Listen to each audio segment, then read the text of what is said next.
Good morning, I'm Craig DeGrelli. It's Thursday, February 6th, 2025, and these are your Unbiased Updates. Saying the war on women's sports is over, President Trump signs an executive order prohibiting transgender women and girls from competing in female sports. Reaction from supporters as well as the trans community. And the State Department claims Panama is willing to waive the fees on American ships using the Panama Canal. Why the Panamanian government is saying, not so fast.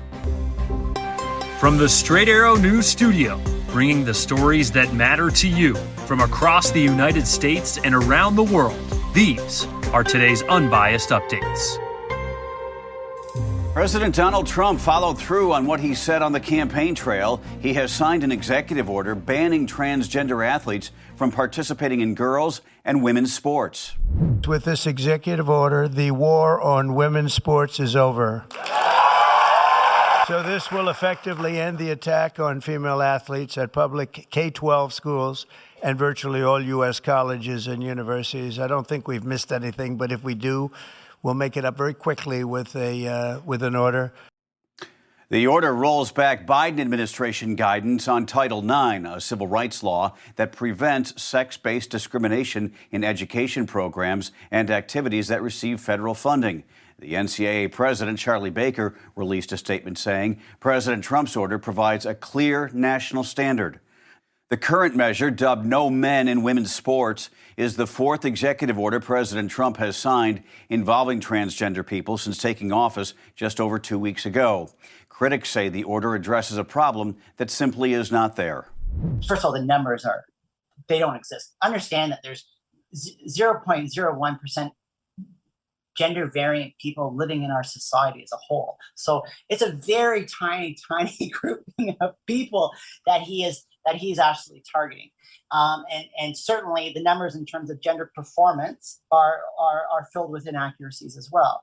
However, supporters point to a trans swimmer at the University of Pennsylvania and a trans volleyball player at San Jose State as examples of former men who transitioned to women and then dominated women's sports. The executive order also stipulates the Trump administration will work with sports governing bodies, including the International Olympic Committee, to ensure the guidance is followed in non-educational settings. In the U.S. Senate, Democratic lawmakers held the floor overnight in protest of Russell Vought's nomination to lead the Office of Management and Budget. Republicans have the majority in the Senate, so the GOP has been able to consistently confirm President Trump's nominees, even without any Democratic approval. Vogt was set to be confirmed for the job last night, but Democrats vowed to slow the process dramatically.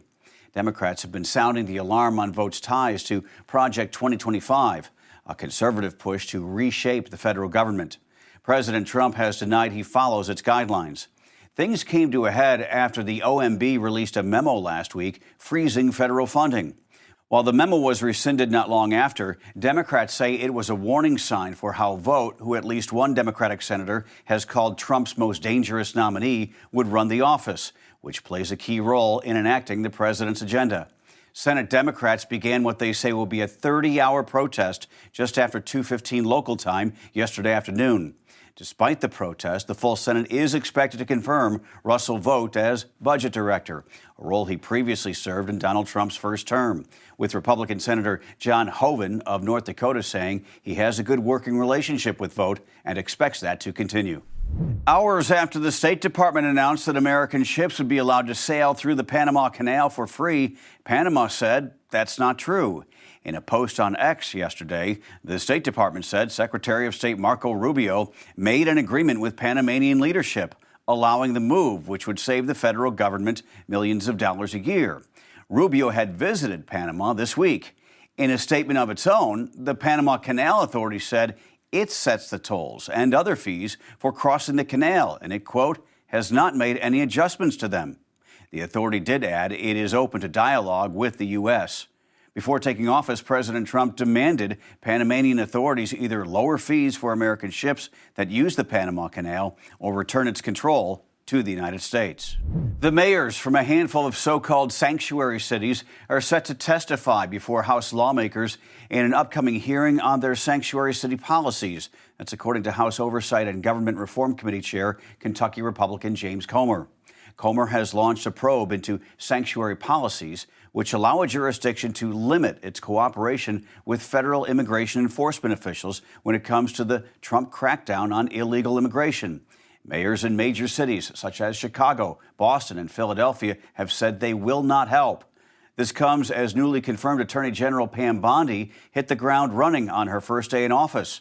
Straight Arrow News reporter Lauren Taylor has details. On her first day in office, U.S. Attorney General Pam Bondi ordered a pause in federal funding from the Justice Department for sanctuary cities, pending a review for any agreements in violation of law. Sanctuary laws limit cooperation with federal immigration enforcement, protecting undocumented immigrants from deportation by not using local resources to detain or identify individuals based on immigration status. To protect the American people from the effects of unlawful mass migration, President Trump has prioritized securing our nation's border and enforcing federal immigration laws. In furtherance of that objective, the Department of Justice will ensure that, consistent with law, sanctuary jurisdictions do not receive access to federal funds from the department, a memo from Bondi's office states. The U.S. Department of Justice provides various federal funds to American cities to help support law enforcement, community safety, and justice system improvements. A few examples include the Burn Justice Assistance Grant Program, which supports police operations, prevention efforts, technology improvements, and drug treatment programs, and Violence Against Women Act grants, which support programs aimed at reducing domestic violence and sexual assault, among others. Major cities such as New York, Chicago, Los Angeles all have sanctuary policies in place. President Trump and border czar Tom Homan's mass deportation plans are underway, with a focus first on arresting criminal undocumented migrants. Homan said U.S. Immigration and Customs Enforcement will carry out raids in sanctuary cities and states, and federal agents will enforce immigration law, whether the sanctuary jurisdictions comply with federal orders or not.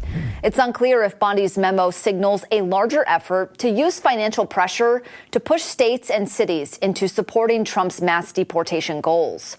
Bondi also directed the DOJ to coordinate with the Department of Homeland Security to completely eliminate cartels. That was our Lauren Taylor reporting. The mayors of Boston, Chicago, Denver, and New York City are all set to appear before the House Oversight and Government Reform Committee to talk about their sanctuary policies on March 5th. Testers have now discovered a second type of bird flu in American dairy cows for the first time. The Department of Agriculture announced the new strain, saying until recently, all dairy herd detections in the United States had been infected with a form of bird flu known as B3.13. This new version, known as D1.1, has only previously been detected in wild birds and poultry, indicating it has now spread to cows. It's also the strain that's been linked to a deadly human case in Louisiana last year, after the victim was exposed to infected birds. Humans infected by D1.1 have experienced more severe symptoms than those with previous bird flu strains. However, the CDC says the risk to the general public remains low, and there's no evidence of human-to-human spread of D1.1. Finally this morning, a story nearly 2,000 years in the making that has scientists fascinated. Researchers using artificial intelligence, as well as X-ray and CT scans, have managed to decipher some words on an ancient scroll that had been buried by lava from Mount Vesuvius in the year AD 79. The rolled-up papyrus scrolls were found in a mansion in Herculaneum. That's an ancient town near Pompeii in the mid-1700s. For more than 2 centuries, researchers made attempts to unfurl them to see what was inside and what they said. It turns out the few that they could open contained philosophical writing in ancient Greek. Others were so badly damaged by the lava they were illegible. On Wednesday, specialists at the University of Oxford in London announced a major breakthrough. Technicians used a massive machine called a synchrotron to create a powerful X-ray beam that was able to look into a fragile scroll without damaging it.